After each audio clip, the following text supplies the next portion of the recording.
Hello दोस्तों, आप सभी का स्वागत है हमारे इस वीडियो में। इसमें हम आपको जो सीटेट में जो हमारा विज्ञान सेकेंड पेपर लेवल 2 में जो हमारा विज्ञान पूछा जाता है। विज्ञान हमारा कितने नंबर का आता है? 30 नंबर का। 30 में जो हमारा होता है कंटेंट हमारा कितने का आता है? 20 नंबर का। और पेडागोजी इसकी पूछी जाती है 10 नंबर की। तो पेडागोजी में हमारा टॉपिक है विज्ञान की प्रकृति। इसमें हम इस वीडियो में आपको विज्ञान की प्रकृति क्या है उसके बारे में विस्तार से समझेंगे और पढ़ेंगे कि विज्ञान की प्रकृति क्या होती है। हमारा 10 नंबर का आता है। तो जो होता है मैथ पेडागोजी, इसे हम क्या कहेंगे? Science pedagogy. हमारी साइंस की पेडागोजी का टॉपिक कौन सा है? विज्ञान की प्रकृति, nature and structure of science. तो इसके बारे में आज यहाँ पे हम पढ़ेंगे। तो पहले हम समझ लेते विज्ञान क्या है। विज्ञान हमारा क्या है, विज्ञान के बारे में हम समझ लेते हैं। तो विज्ञान में प्राकृतिक दुनिया और मानव और प्राकृतिक के बीच निर्भरता और संबंधों के बीच वे इसकी विशेषताओं का व्यवस्थित और अच्छी तरह से संरक्षित अध्यापन शामिल है। ये उस सत्य पर आधारित है जो अवलोकन और प्रयोग से सिद्ध होता है। विज्ञान क्या है? सत्य और अवलोकन और प्रयोगों से सिद्ध होता है, उस पर आधारित है। विज्ञान हमारा कैसा है? विज्ञान एक प्राकृतिक दुनिया और मानव और प्राकृतिक के बीच निर्भरता और संबंधों के बीच वे उनकी विशेषताओं का व्यवस्थित और अच्छी तरह से संरचित अध्यापन शामिल है। ये उस सत्य पर आधारित है जो अवलोकन और प्रयोगों से सिद्ध होता है। क्या करके सिद्ध होता है? जो अवलोकन और प्रयोगों से सिद्ध होता है। प्रयोग करके जिसे सिद्ध किया जाता है उसी को क्या कहते हैं? ये विज्ञान है। तो इसे आगे हम पढ़ते हैं। क्या दिया गया है? विज्ञान शिक्षण का उद्देश्य जो है, विज्ञान शिक्षण का मुख्य उद्देश्य है शिक्षार्थी के बीच वैज्ञानिक दृष्टिकोण विकसित करना। विज्ञान शिक्षण का मुख्य उद्देश्य क्या है? जो हमारा पेडागोजी है उसका मुख्य उद्देश्य क्या है? जो शिक्षार्थी के बीच वैज्ञानिक दृष्टिकोण विकसित करना, ताकि उनकी अवसारी और आलोचनात्मक सोच को अच्छी तरह से परिपोषित किया जा सके। क्या हो? जो शिक्षार्थी होते हैं उनकी अवसारी और आलोचना, जो अवसारी सोच क्या होती है, अभिसारी क्या होती है? अवसारी सोच वो होती है जिसमें हमारे कोई भी प्रॉब्लम सॉल्व करने के अनेक तरीके होते हैं, बहुत सारे तरीके होते हैं। बहुत तरीकों से बहुत सारे विकल्प मिलते हैं एक प्रॉब्लम को सॉल्व करने के लिए। उसे हम क्या कहते हैं? अवसारी चिंतन कहते हैं। और जो अभिसारी होता है उसे क्या कहते हैं? उसमें हमारा एक ही कोई भी प्रॉब्लम सॉल्व करने का एक ही तरीका हो, एक ही रास्ता, उसे हम क्या कहते हैं? अभिसारी चिंतन कहते हैं। तो इसमें क्या है? अपसारी चिंतन और आलोचनात्मक सोच को अच्छी तरह से पोषित किया जा सके। आगे हम देखते हैं। विज्ञान शिक्षक को वास्तविक और प्रत्यक्ष अनुभवों के साथ यथार्थवादी परिवेश में अधिक सीखने के लिए व्यक्तियों को स्वयं अपने विश्व की खोज और अन्वेषण करने के लिए प्रोत्साहित करना चाहिए। क्या करना चाहिए? जो विज्ञान के शिक्षक हैं उन्हें क्या करना चाहिए? वास्तविक और प्रत्यक्ष अनुभवों के साथ यथार्थवादी परिवेश में अधिक सीखने के लिए, जो उनका परिवेश है उसी में उन्हें सीखने के लिए व्यक्तियों को स्वयं अपने विश्व की खोज और अन्वेषण करने के लिए प्रोत्साहित करना चाहिए। विज्ञान की प्रकृति के बारे में समझ लेते हैं। इसी के बारे में तो हम आज पढ़ेंगे विज्ञान की प्रकृति क्या होती है। तो देख लेते हैं। उसमें हमने विज्ञान के बारे में, जो विज्ञान शिक्षण है, विज्ञान पेडागोजी है, किस लिए बच्चों को पढ़ानी चाहिए, तो क्या है बच्चों को। तो इसमें हम देख लेते दृष्टिकोण और अच्छी सोच, अपसारी और आलोचनात्मक सोच को अच्छी तरह से परिपोषित किया जा सके। तो इसीलिए यहाँ पे हम देखते हैं विज्ञान की प्रकृति। विज्ञान की प्रकृति के बारे में पढ़ लेते हैं। विज्ञान ज्ञान का एक निकाय और एक प्रक्रिया दोनों है। विज्ञान क्या है? जो ज्ञान का एक निकाय है और प्रक्रिया दोनों है। क्योंकि विज्ञान हमें प्राकृतिक दुनिया और प्राकृतिक घटनाओं के बारे में ज्ञान से प्रदान करता है। जो विज्ञान क्या करता है? जो प्राकृतिक दुनिया और प्राकृतिक दुनिया की घटनाओं के बारे में ज्ञान प्रदान करता है हमारा विज्ञान। और साथ ही तथ्य और विचारों और सिद्धांतों के बारे में हमें सच्चाई खोज करने की अपनी अनूठी प्रक्रिया है। क्या है? जो सच्चाई की खोज करने के लिए और अपनी अनूठी प्रक्रिया है। ये क्या है? विज्ञान। तो विज्ञान की प्रकृति बारे और आगे पॉइंट देखते हैं हमारा क्या दिया गया। इसमें ये एक वैश्विक मानवीय प्रयास है, क्योंकि ये उन व्यक्तियों की जिज्ञासा से उत्पन्न होता है जो क्या है, ये एक वैश्विक मानवीय प्रयास है जो, क्योंकि ये उन व्यक्तियों की जिज्ञासा से उत्पन्न होता है जो अपनी कल्पना रचनात्मक क्या करते हैं, अपनी कल्पना करते हैं, रचनात्मक सोचते हैं और तार्किक कौशल का उपयोग करके अपने आसपास होने वाली सभी प्राकृतिक घटनाओं के कारण और प्रभाव को जानना चाहते हैं। जो क्या है, कल्पना करते हैं, रचनात्मक सोच और तार्किक कौशल का उपयोग करके अपने आसपास में जो घटनाएं हो रही उनके बारे में जानना चाहते हैं, तब उनके बारे में वो क्या करते हैं, खोज करते हैं। ये सामुदायिक उद्गम क्या है उसके बारे में, यह एक सामुदायिक उद्गम है। क्या है? विज्ञान की प्रकृति क्या है कि सामुदायिक उद्गम है, क्योंकि इसमें एक समुदाय के सदस्य विशिष्ट व्यक्तियों के रूप में शामिल होते हैं, जो छात्र, शोधकर्ता और प्रोफेसर और वैज्ञानिक आदि हो सकते हैं। समुदाय के समस्याओं को हल करने के लिए विज्ञान का उपयोग करते हैं और बेहतर समाज के लिए कार्य करते हैं। तो इसके एक हम उदाहरण देख लेते हैं, जो उदाहरण दिया गया है। उदाहरण के लिए हम दैनिक जीवन के कार्यों को करने के लिए रोबोट का उपयोग करना क्या है, विज्ञान की खोज है। क्या एक रोबोट का उपयोग करना, जैसे कि सफाई या ड्राइविंग और आने वाली प्राकृतिक आपदाओं की भविष्यवाणी करने के लिए वैज्ञानिक ज्ञान का उपयोग किया जाता है। हम उदाहरण के तौर पे समझ सकते हैं। आगे हम देखते हैं हमारा क्या दिया गया है। आगे हमारा दिया गया है जो यह हमारे ऐतिहासिक, ये क्या है, ये हमारे ऐतिहासिक और सामाजिक विकास से बहुत स्पष्ट है कि वे हमारे वैज्ञानिक ज्ञान को कैसे आकार देते हैं। ये हमारे जो ऐतिहासिक है, सामाजिक विकास से बहुत स्पष्ट है कि हमारे वैज्ञानिक ज्ञान को कैसा आकार देते हैं। इस प्रकार जैसे कि हम प्राचीन काल में विभिन्न सांस्कृतिक और धार्मिक पृष्ठभूमि को जोड़ने के लिए समाजों को निकट लाने के लिए परिवहन की आवश्यकता थी। इससे मनुष्य को गहन रूप से चिंतन करने और अपने समाज को विकसित करने के लिए अधिक आधुनिक और वैज्ञानिक विधि विकसित करने के लिए प्रेरित किया, जो वैज्ञानिक ज्ञान की नींव रखने के लिए मदद करता है। उदाहरण के तौर पे हम समझ सकते हैं, इसमें हमारा उदाहरण क्या दिया गया है। पहियों का आविष्कार, लोहे के प्रयोग, शुरुआत और कागज बनाना आदि सभी इस बात के प्रमाण हैं कि वैज्ञानिक ज्ञान का सृजन और सामाजिक और ऐतिहासिक कार्य की भूमिका निभाते हैं। तो इसमें हमने उदाहरण पे क्या समझा कि जो पहिए का आविष्कार हुआ, लोहे के प्रयोगों की शुरुआत हुई, कागज बनाना आदि सभी इस प्रकार के क्या है, परिणाम है कि वैज्ञानिक ज्ञान के सृजन में सामाजिक और ऐतिहासिक कार्य की भूमिका निभाते हैं। जो विज्ञान हमारा क्या है, सामाजिक और ऐतिहासिक कार्य की भी भूमिका निभाते हैं। विज्ञान और इसकी विधियां सभी प्रश्नों के उत्तर नहीं दे सकती।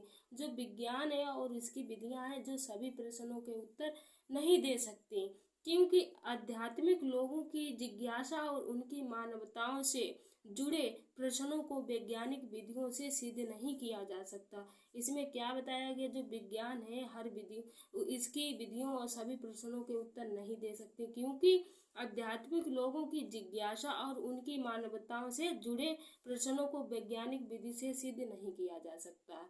तो इसमें हमने क्या पढ़ा, जो प्रयोग वैज्ञानिक ज्ञान का मुख्य मार्ग नहीं है। प्रयोग क्या है, विज्ञान ज्ञान का मुख्य मार्ग नहीं है। आगे हम देख लेते हैं क्योंकि वैज्ञानिक जो ज्ञान है विभिन्न प्रक्रियाओं जैसे कि उचित धारणा, परिकल्पना बनाने और फिर अवलोकन करने, प्रयोग करने से निष्कर्ष निकालने के लिए बनाया जाता है। संदर्भ शास्त्र मूल्य देख लेते, विज्ञान का संदर्भ शास्त्र मूल्य क्या है। तो इसमें वैज्ञानिक प्राकृतिक और प्रकृति घटनाओं के निर्माण की सराहना करने के लिए संदर्भ बोध रखते हैं। सांस्कृतिक मूल्य क्या है उसे हम देख लेते हैं। तो जो सांस्कृतिक विज्ञान से संबंधित है, सांस्कृतिक का विकास ज्ञान में उन्नति के कारण है। हमारी मानवताएं, मूल्य, दृष्टिकोण और व्यवहार हमारी संस्कृति को निर्धारित करते हैं, लेकिन ये जीवन शैली हमारे द्वारा तय की जाती है। व्यवसायिक मूल्य देख लेते हैं। व्यवसायिक मूल्य क्या है? तो जो व्यवसायिक मूल्य है, विज्ञान कई व्यवसाय और रोजगार के रास्ते खोलती है। जो विज्ञान क्या है, कई व्यवसायिक और रोजगार के रास्ते भी खोलती है। कोई भी व्यक्ति नौकरी के साथ विज्ञान के क्षेत्र में प्रवेश कर सकता है। अगर कोई व्यक्ति क्या कर रहा है, नौकरी कर रहा है, अगर विज्ञान के क्षेत्र में उसे प्रवेश करना है तो वही कर सकता है। विज्ञान आर्थिक विकास के योगदान का अध्ययन करने में मदद करता है। विज्ञान क्या करता है, आर्थिक और विकास के योगदान में अध्ययन करने में मदद करता है। आगे हम देख लेते हैं, आगे क्या दिया गया, व्यवहारिक मूल्य देख लेते हैं। व्यवहारिक मूल्य इसका क्या है, विज्ञान का व्यवहारिक मूल्य क्या है उसके बारे में हम पढ़ लेते हैं और समझ लेते हैं। इसका क्या है, व्यवहारिक मूल्य अधिगम प्रक्रिया में व्यवहारिक गतिविधियों को बहुत बड़ा महत्व है।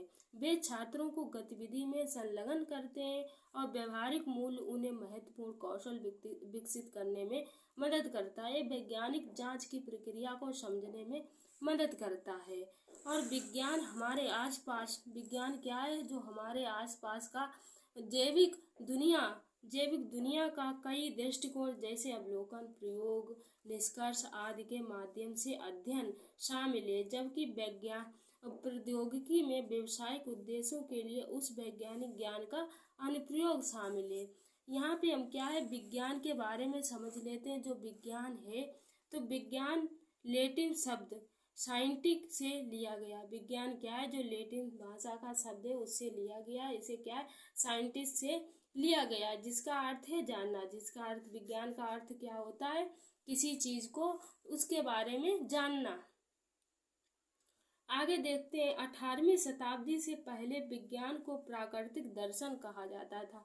जब हमारी 18वीं शताब्दी थी तो उससे पहले विज्ञान जो था उसे क्या कहा जाता, विज्ञान की प्राकृतिक दर्शन, उसे क्या कहा जाता, दर्शन कहा जाता, प्राकृतिक दर्शन कहा जाता था। शिक्षार्थियों को विज्ञान की प्रकृति को प्रस्तुत करने के लिए एक शिक्षक या ध्यान रख सकता था। शिक्षक क्या कर, जब शिक्षार्थियों को विभिन्न प्रकृति को प्रस्तुत करने के लिए एक शिक्षक ये ध्यान रख सकता था कि मेकअप 1998 ने विज्ञान के बारे में 15 गलत विचारों का प्रस्ताव दिया। क्या करा है, जो मेकॉम है, इन्होंने क्या किया है, 1898 में विज्ञान के बारे में 15 गलत विचारों का प्रस्ताव किया है। विज्ञान की प्रकृति बारे में मिथक है, जो विज्ञान की प्रकृति है उसके बारे में कैसे है, मिथक है।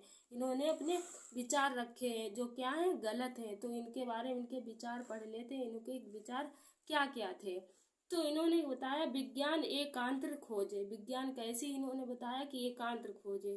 दूसरा देखते हैं, विज्ञान मॉडल वास्तविकता और प्रतिनिधित्व करते हैं। विज्ञान विशेष रूप से उद्देश्यपूर्ण है। इन्होंने क्या बताया कि जो विज्ञान है विशेष रूप से उद्देश्यपूर्ण है। विज्ञान और प्रौद्योगिकी समान है। सटीकता के लिए वैज्ञानिक निष्कर्ष की समीक्षा की जाती है। एक परिकल्पना एक शिक्षित अनुमान है। इन्होंने क्या बताया, एक परिकल्पना एक शिक्षित अनुमान है। अनुमान विज्ञान रचनात्मक से अधिक प्रक्रियात्मक है। इन्होंने क्या बताया कि जो विज्ञान रचनात्मक से अधिक प्रक्रियात्मक है। आगे देख लेते हैं और इनके पॉइंट क्या है। एक सामान्य और सार्वभौमिक वैज्ञानिक पद्धति मौजूद है। इसमें क्या है, एक सामान्य और सार्वभौमिक वैज्ञानिक पद्धति मौजूद है। और इन्होंने क्या बताया, विज्ञान और इसकी विधियां पूर्ण प्रमाण प्रदान करती हैं। विज्ञान की जो विधियां हैं, क्या बताया कि पूर्ण प्रमाण प्रदान करती हैं। विज्ञान और इसके तरीके सभी सवालों के जवाब दे सकते हैं। इसमें आगे हम पढ़ चुके हैं कि विज्ञान सभी सवालों के जवाब नहीं दे सकता है। इसमें क्या इन्होंने बताया कि विज्ञान सभी सवालों के जवाब दे सकता है। नए वैज्ञानिक ज्ञान की स्वीकृति सीधी है। प्रयोग वैज्ञानिक ज्ञान की स्वीकृति सीधी है। और क्या है, प्रयोग वैज्ञानिक ज्ञान का प्रमुख मार्ग है।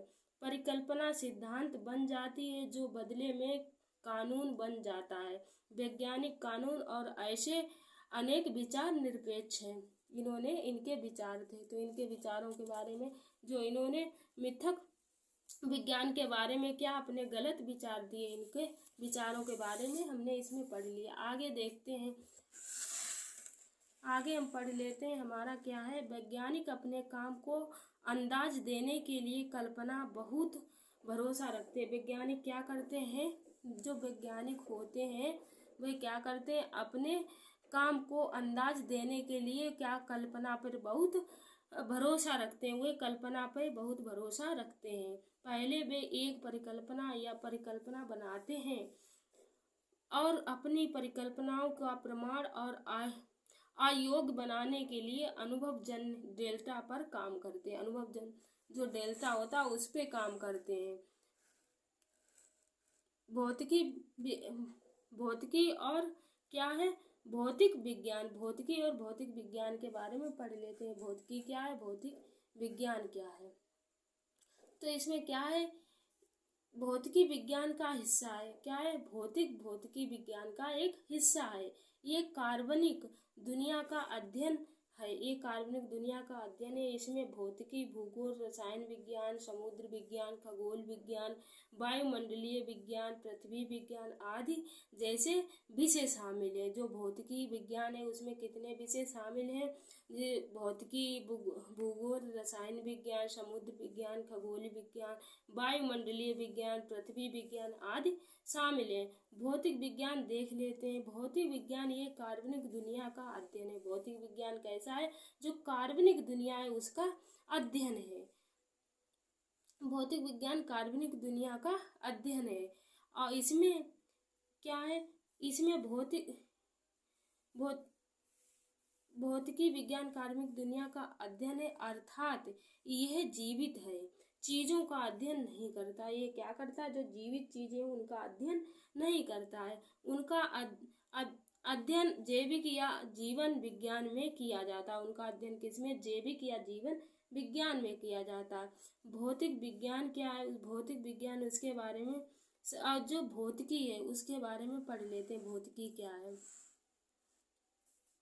भौतिकी वह शाखा है जो पदार्थ की संरचना, भौतिक ब्रह्मांड का सही और सटीक विवरण और ब्रह्मांड के मूलभूत घटक कैसे अंतःक्रिया करते हैं, वे कैसे संबंधित हैं, ये सामान्य सापेक्षता का उपयोग करते हुए बहुत छोटे से क्वांटम यांत्रिक का उपयोग करके पूरे ब्रह्मांड तक ही वस्तुओं का अध्ययन करता है। ये प्राकृतिक और प्राकृतिक घटनाओं के अध्ययन से संबंधित है, जिसे विभिन्न क्या है, जिसे विभिन्न उप विषयों के तहत एक साथ रखा जाता है।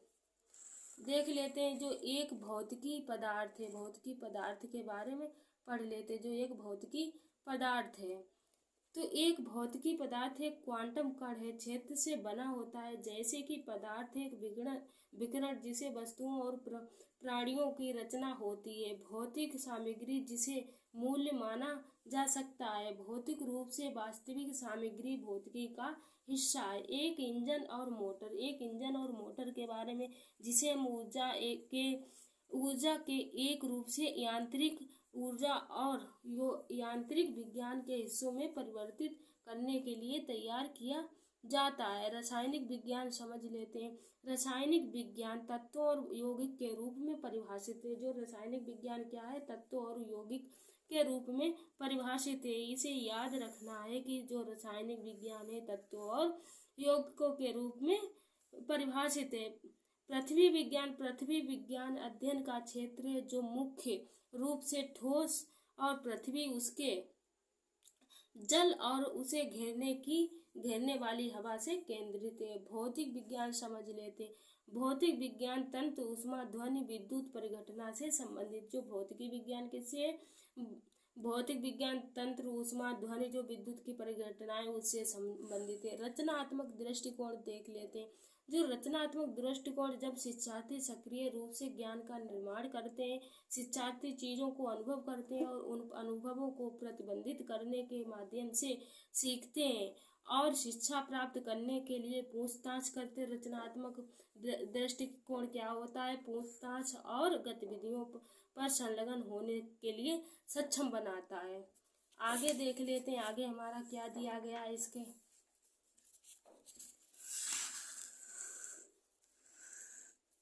आगे इसमें हमें क्या पढ़ना है, अधिगम के लिए, जो अधिगम के लिए दूसरों के साथ सहयोग पर जोर देता है। जो हमारा रचनात्मक दृष्टिकोण क्या है, अधिगम के लिए दूसरों के साथ सहयोग पर जोर देता है। और क्या है, शिक्षार्थियों को सक्रिय भागीदारी सुनिश्चित करता। जो शिक्षार्थी है उन्हें क्या करता है, जो सक्रिय भागीदारी को सुनिश्चित करता है।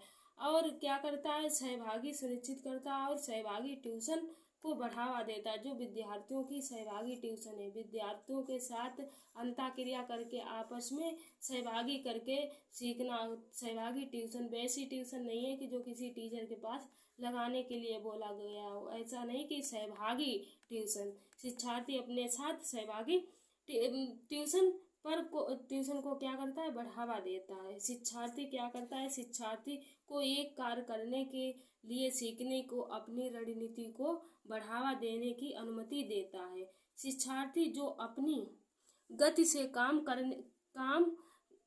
अपनी गति से क्या है, काम करने के लिए पर्याप्त अवसर प्रदान करता है। विचारों को अर्थ के निर्माता और सामाजिक संपर्क के माध्यम से ज्ञान के निर्माता के रूप में देखा जाता है। छात्रों को प्रयोग के तैयार करने, निष्कर्ष निकालने और अपने निष्कर्षों की तुलना करने के लिए तैयार करता है। और क्या इसमें क्या है, योग्यता आधारित शिक्षण विधि। क्या है, योग्यता आधारित शिक्षण विधि। छात्रों को चाहे उसका परिवेश कुछ भी हो, जो शिक्षार्थी है उनका, जो छात्र है उनका परिवेश कुछ भी हो, अपनी प्रतिभा का योग्यताओं को अपनी गति से निपुण प्राप्त करने की क्षमता के आधार पर बढ़ावा देने की अनुमति देती है। योग्यता है उसके आधारित शिक्षा के कुछ प्राथमिक विशेषताएं, उनके बारे में हम पढ़ लेते हैं। कौन सी विशेषताएं हैं, छात्र अपनी गति से सीखते हैं। छात्र क्या करते हैं, अपनी गतिविधि से सीखते हैं। लचीलापन, शिक्षण की निजीकृत शैली, समय पर सहायता, उद्देश्य, प्रेरणा और मूल्यांकन और ग्रेडिंग पर एक नवीनता और प्रगति को संप्रेषित करने के लिए एक विशिष्ट रणनीति। और क्या है, एक प्रतिभा आधारित शिक्षा अनुप्रयोग से गुणवत्ता सुनिश्चित करता है और सामर्थ्य और सहकर्मी सहायता। आगे देख लेते हैं क्या, योग्यता आधारित दृष्टिकोण उपयोगिता, उसके बारे में हम पढ़ लेते हैं। क्या दिया गया है, योग्यता आधारित दृष्टिकोण शिक्षार्थी को रटने से दूर रखता है। जो योग्यता आधारित क्या है, शिक्षार्थी को रटने से दूर रखता है। छात्र समाज और सीखते हैं, उसे कल तुलना नहीं किया जा सकता। जो छात्र जो समाज से सीखते हैं उसमें क्या है, उसे भुलाया नहीं जा सकता, क्योंकि आपके छात्र मार्गदर्शन में छात्रों द्वारा निपुण के स्तर पर दक्ष प्राप्त की जा सकती है। दक्षताओं का आकलन, जो दक्षताएं उनका आकलन सीधे अधिगम के अनुभव के उद्देश्यों से जुड़ा हुआ है। निरंतर और क्षमता आधारित होने की उम्मीद है। मूल्यांकन परिणामों के उपयोग छात्रों के लिए और सुधार के लिए किया जा सकता है। और आगे देख लेते हैं आगे हमारा क्या दिया गया है। आगे उपचारात्मक अनुशिक्षण कम उपलब्धि प्राप्त करने वालों के लिए सहायक है। कहानी सुनना, भूमिका निर्वहन, संवाद अभ्यास, पहेली संवाद, खेल, जादू, प्रश्नोत्तरी और पहेली जैसी गतिविधि छात्रों को शिक्षार्थी के अनुकूल रूप को दक्ष प्राप्त करने में मदद करती है। तो यहाँ पे क्या है, हमारा जो विज्ञान की प्रकृति है समाप्त होती है। तो इस वीडियो में हमने जितनी पॉइंट थे सारे कंप्लीट करा दिए। जो हमारी विज्ञान की प्रकृति में पूछा गया था सबको हमने बहुत डिटेल से पढ़ा है। सारा कहीं पे कोई हमारा पॉइंट इसमें छूटा हुआ नहीं है। तो यहाँ पे हमारा वीडियो समाप्त होता है। चलो मिलते हैं नेक्स्ट वीडियो और इसके आगे टॉपिक के साथ।